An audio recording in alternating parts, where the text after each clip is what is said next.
안녕하십니까. 뉴스의 이면을 파헤쳐드리는 와이타임 정세 분석의 추구길입니다. 러시아의 침공으로 시작된 우크라이나 전쟁에서 이 러시아의 폐색이 짙어지고 있죠. 그런 가운데 중국이 이 러시아하고의 관계 재설정에 나섰다, 이런 분석이 나와서 눈길을 끌고 있습니다. 파이낸셜 타임스가 현지 시간으로 10일 지난해 러시아하고 경제 군사 협력을 확대하면서 관계 강화에 나섰던 이 중국의 시진핑 국가주석이 블라디미르 푸틴 대통령이 이끄는 러시아가 점점 쇠퇴할 것으로 예상하고 이 러시아하고 거리두기에 들어간 것으로 보인다, 이렇게 보도를 했습니다.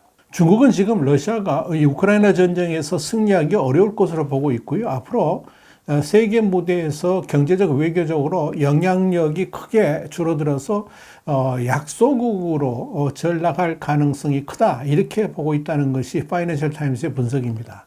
자, 이런 상황에서 중국이 그럼에도 불구하고 이념적인 측면만 고려해 가지고 이 러시아하고의 관계를 외교의 최우선에 둔다 그러면 중국의 국익에도 엄청난 손해가 올 수 있다라고 중국 지도부가 판단하고 있다는 겁니다. 그래서 시진핑 3기를 시작하는 중국의 새 지도부가 이 러시아하고의 밀착 관계가 주는 이점보다 오히려 중국의 장래에 피해를 줄 가능성이 더 크다고 보고 이 러시아하고의 거리두기를 하면서 대신 유럽과의 관계 회복을 시도하는 것이 이 국익에 더 도움이 된다라고 판단하고 있다는 겁니다.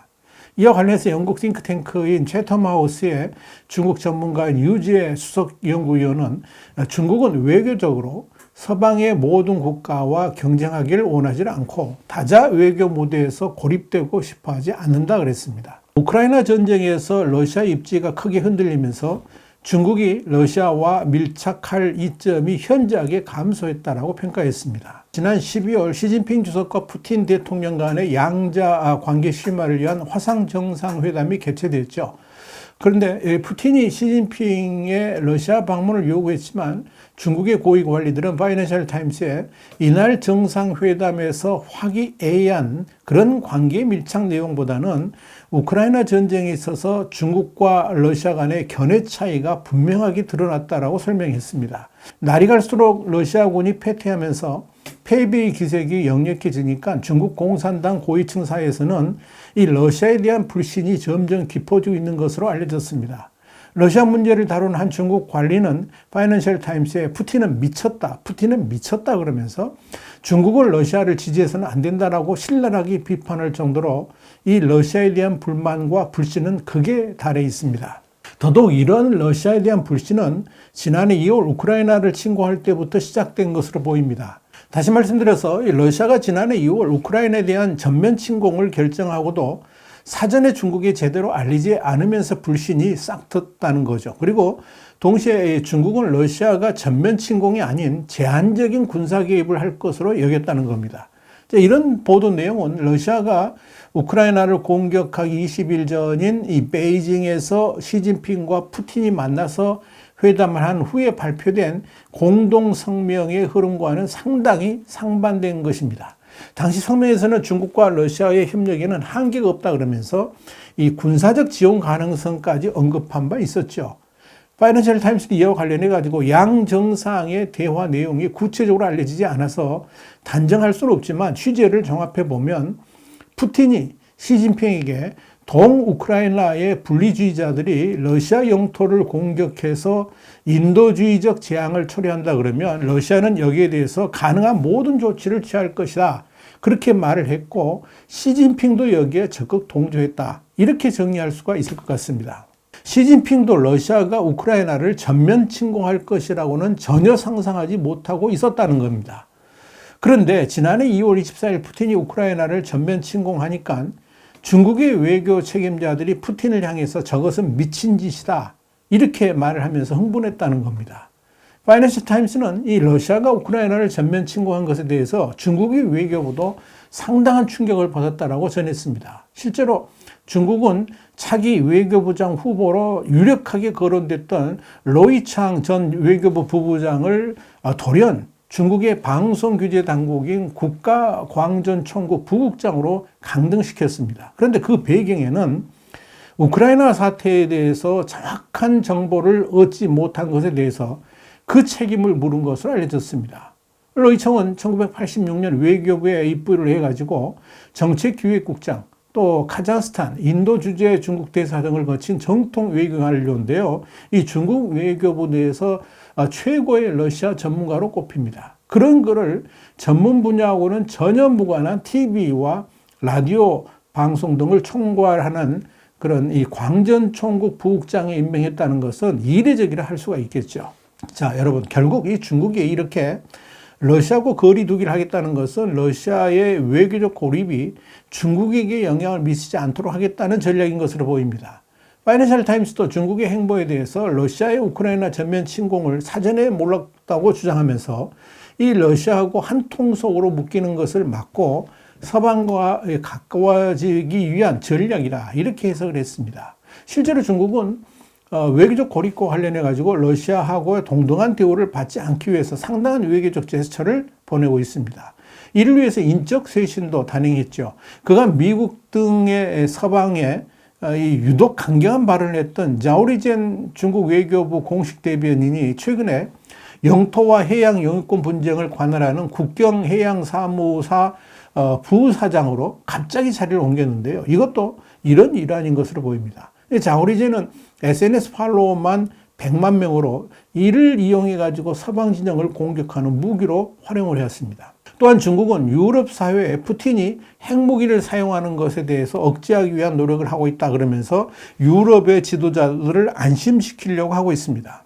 파이낸셜 타임스는 여기에 대해서 중국이 우크라이나 전쟁의 중재자 역할을 부각하면서 동시에 우크라이나 재건에도 힘을 쓸 것임을 암시하고 있다 그랬습니다. 그러면서 심지어 시진핑 주석이 푸틴 대통령과의 대화에서도 자신이 평화의 편에 서 있다는 것을 강조했는데 이것도 사실 유럽사에 손을 내밀려는 책략의 하나라고 분석을 했습니다. 이런 중국의 외교적 노력에 대해서 홍콩 침례대학의 중국 전문가인 장페르 카베스탄 정치학 명예교수는 중국은 주요 경제 파트너인 선진국들이 자국의 적대감을 가지고 있다는 것을 깨달았다 그러면서 이 독일, 프랑스, 이탈리아, 스페인 등 유럽의 주요 국가들뿐만 아니라 한국과 일본, 베트남 등 미국과 친밀한 아시아 국가들에게도 열심히 연락하고 있다고 전했습니다. 자, 이런 중국의 노력은 상당한 효과를 내고 있는 것으로 보인다. 이게 이제 파이낸셜 타임스의 판단입니다. 파이낸셜 타임스는 중국과 유럽의 관계가 다소 개선됐다는 신호도 속속 나오고 있다고 진단했습니다. 지난해 11월 올라프 숄츠 독일 총리가 12월에는 샤를 미셀 유럽연합 이사회 의장이 방중한 것이 그 이유입니다. 에마뉴엘 마크롱 프랑스 대통령도 올 초에 방중할 예정입니다. 숄츠 총리는 디커플링, 그러니까 탈동조화, 그러니까 중국과의 관계 단절을 디커플링이라고 그러죠. 이 디커플링은 없다 그랬고, 마크롱 대통령도 비슷한 입장이라고 파이낸셜 타임스는 전했습니다. 여기 대해서 중국 푸단대 유럽연구센터의 닝춘 소장은 유럽은 미국과 달리 중국과의 분리를 옹호하지 않고 전략적 독립을 추구해서 중국과의 관계가 크게 호전되고 있다 그러면서 다만 이 관계가 얼마나 진전될지는 미지수이고 지나친 기대를 해서는 안 된다라고 그랬습니다. 파이낸셜 타임스도 EU의 관료들과 회원국들 일부는 중국이 푸틴과의 전쟁을 지지하고 있고 시진핑이 전쟁을 종식시키도록 압력을 가하지 않고 있는 것에 대해서 상당한 불만을 가지고 있다고 밝혔습니다. 이와 함께 러시아의 푸틴에 대한 이 시진핑의 역할이 과연 어느 정도나 실효성이 있을지에 대해서도 논란이 있습니다. 홍콩의 사우스차이나 모닝포스트는 지난 7일 중국이 우크라이나 전쟁에서의 중재자 역할을 자임하고 나섰지만 그런 역할을 할 수 있을지에 대해서 의문이 제기되고 있다 그랬습니다. 그러면서 서방 진영이 중국에 대해서 그런 역할을 희망하는 건 역시 사실 의미가 없을 것이다, 이렇게 보도했습니다. 한마디로 중국에 대해서 기대를 갖지 않는 것이 좋다 하는 그런 내용입니다. 유럽연합이 러시아에 대한 높은 의존도가 푸틴의 오판을 부르는 계기가 되었다는 점에서 중국의 높은 무역 의존도를 줄이려는 노력도 가속화되고 있다고 파이낸셜 타임스는 지적을 했습니다. 실제로 이유는 지난해 10월 중국과의 정치적 거리두기를 촉구한 바 있습니다. 다만 이 파이낸셜 타임스는 중국이 러시아에 완전히 등을 돌리는 일은 없을 것이라고 전망했습니다. 중국은 푸틴 대통령과 친밀한 관계를 유지하는 것이 이 유럽과의 관계 개선에서 유용한 협상 카드가 될 것으로 여기고 있어서 그런 겁니다.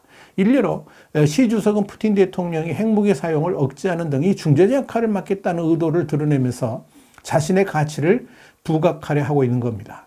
분명한 것은 중국의 본색은 결코 변하지 않는다는 거죠.